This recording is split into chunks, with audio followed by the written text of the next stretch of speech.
ஔவையார் குறள் மூலம் உடம்பின் பயன். குறள் 18. உயிர்க்குறுதி எல்லாம் உடம்பின் பயனே. அயிர்ப்பின்றி யாதியை நாடு. சொல் விளக்கம்.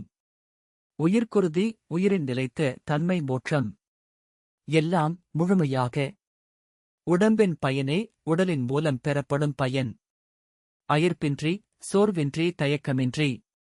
ஆதி ஆதிப்பொருள் பரம்பொருள் இறைவன். நாடு தேடு அடை. சரியான தமிழ்ப் பொருள்.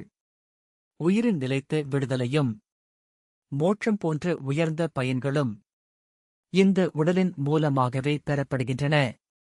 ஆகையால் சோர்வும் தயக்கமும் இன்றி ஆதியான இறைவனை தேடி அடையுங்கள். கருத்து விளக்கம். மனித உடல் இன்ப அனுபவத்திற்காக அல்ல, உயிரின் நிரந்தர நன்மைக்காக கொடுக்கப்பட்டது. சோம்பல், அலட்சியம், தள்ளிப் போடுதல் இவற்றை விட்டு இப்போதே இறைவனை நாட வேண்டும் என்று ஔவையார் வலியுறுத்துகிறார்.